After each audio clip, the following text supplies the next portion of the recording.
Look at your phone. Look at your contacts.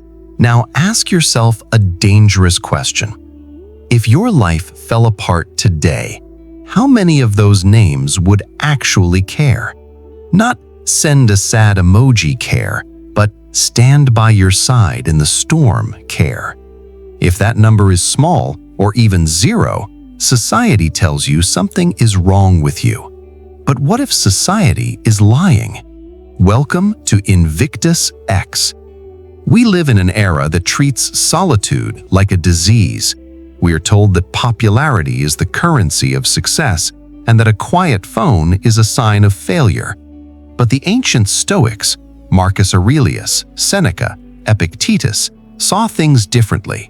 They taught that the wise often walk alone, not because they reject humanity, but because they refuse to betray their own peace.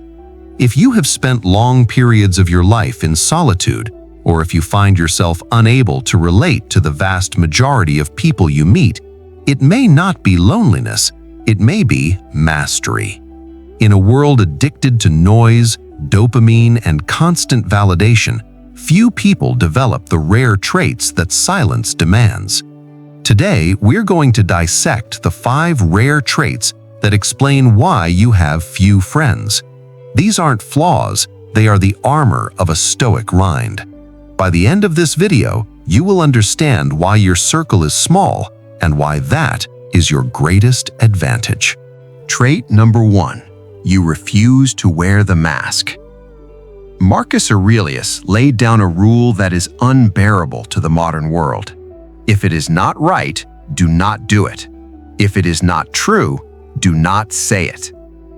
Think about the last social gathering you attended. How many conversations were real? How many smiles were genuine? Most of modern social interaction is a performance.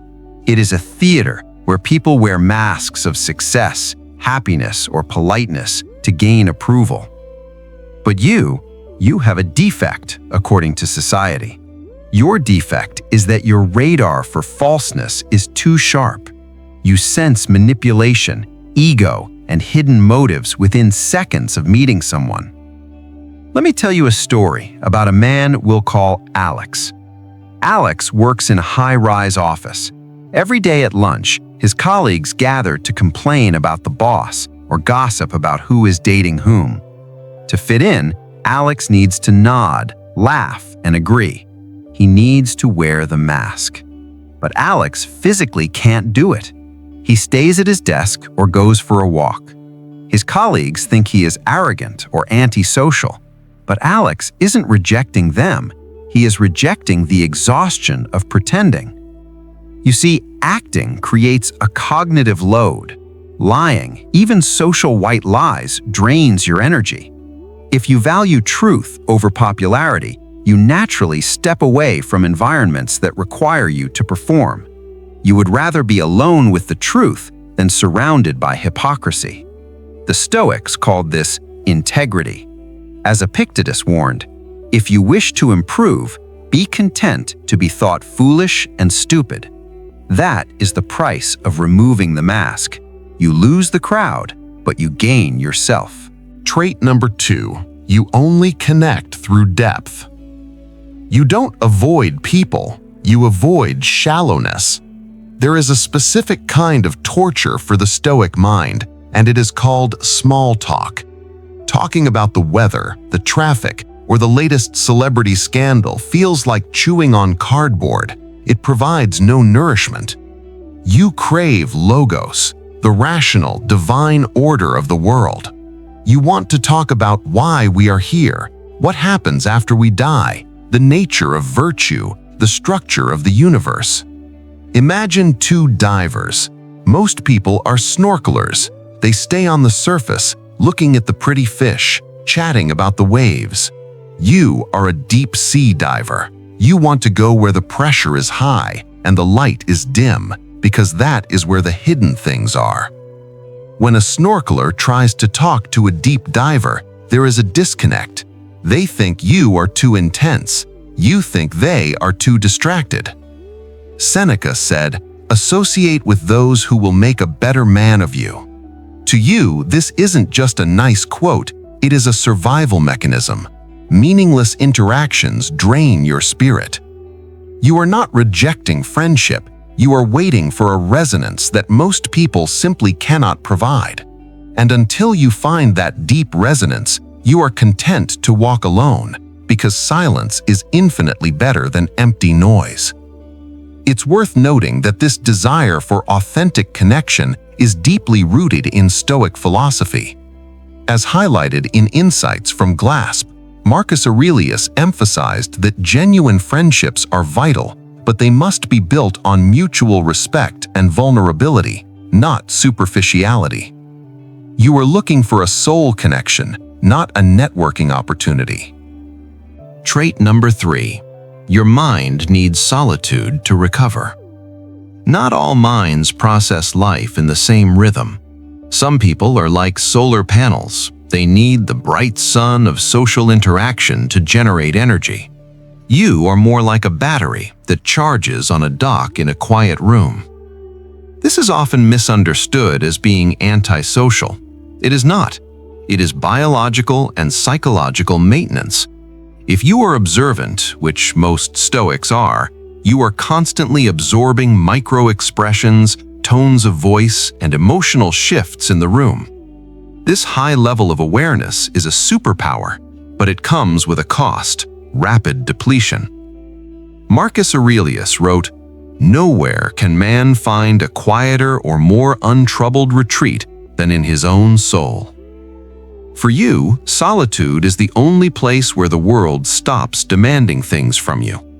After a day of noise, you need to declutter the mind. You need to reorder your thoughts. While others fear being alone because they are terrified of their own inner monologue, you welcome it. Your solitude is a sacred workshop. It is where you sharpen your philosophy. If you force yourself to socialize when your battery is empty just to appear normal, you become irritable and resentful. The wise man knows his limits.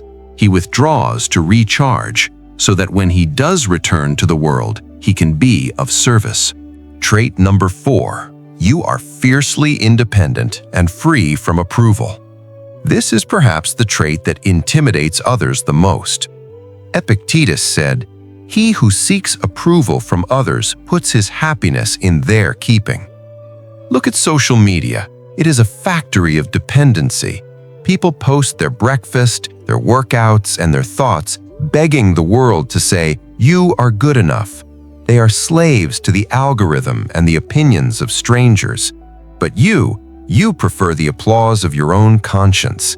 You have realized that if your self-worth depends on others, you are a slave. There is a story of Diogenes the Cynic, a philosopher who influenced the Stoics. Alexander the Great, the most powerful man in the world, once came to Diogenes and said, "Ask of me anything you want, and I shall give it to you." Diogenes, who was sitting in the sun, looked up and said, "Stand a little out of my sun." Diogenes did not need the emperor's validation. He needed the sunlight. That is the level of independence you possess. You follow your principles even if no one is watching. As noted in Lessons on Epicurus from Glasp, seeking popularity and external validation inevitably leads to anxiety. Authenticity is the only path to peace. Because you don't need their applause, you become unpredictable. You cannot be controlled by praise or shame. And for many people, a person they cannot control is a person they do not like. That is fine. Let them misunderstand you. Your freedom is worth more than their understanding. Trait number 5. You trust carefully because experience has taught you. The Stoics were not naive. They did not believe in blind optimism. They believed in seeing the world as it is. If you have few friends, chances are your past has taught you the high cost of misplaced trust. Perhaps you were betrayed. Perhaps you were abandoned. These scars are not signs of damage, they are lessons. You have learned that trust must be earned through virtue and consistent action, not given away freely like candy. You observe before you open up. You listen before you reveal. You are like a fortress with the gates up. Some call this trust issues. We call it wisdom. Epictetus advised to be slow to trust, but never in malice. This distinction is crucial. You aren't bitter, you are discerning. You understand that love without discernment is self-destruction. But here is the beautiful paradox. Because your circle is small, it is sacred. When you finally let someone across the drawbridge, your loyalty is absolute. You are the friend who stays when everyone else leaves. You are the one who tells the hard truths that help your friend grow. You offer a quality of friendship that is rare in a quantity-obsessed world. So, what does all this mean for you? It means that your solitude is not a curse. It is a consequence of depth. You perceive what others ignore. You feel what others disguise. You think before you speak. The modern world confuses this with loneliness, but the Stoics saw it for what it truly is, self-communion. You are not avoiding the world. You are preparing yourself to face it. Remember, the strongest trees often grow apart from the dense forest, where they have room to spread their roots deep into the earth. If you have ever looked around and wondered why no one understands you, remember, you are not broken, you are becoming. You are cultivating virtues that few have the courage to live by. Honesty, depth, self-mastery, independence, discernment. As Marcus Aurelius wrote, "Waste no more time arguing about what a good man should be. Be one." And that is exactly what you are doing, quietly, consistently, even if no one notices. If this message resonated with your soul, take a moment to breathe. You are exactly where you need to be. We want to hear from you. Which of these 5 traits do you identify with the most? Do you find your solitude to be a burden or a blessing? Share your story in the comments below. Let's build a community of depth in a shallow world. And if you want to keep growing on this journey of inner strength, make sure you are subscribed to INVICTUS X. Turn on notifications. Join us, because by caring for your inner peace, you are not just watching a video, you are training your mind to be invincible. Until next time, stay strong, stay stoic.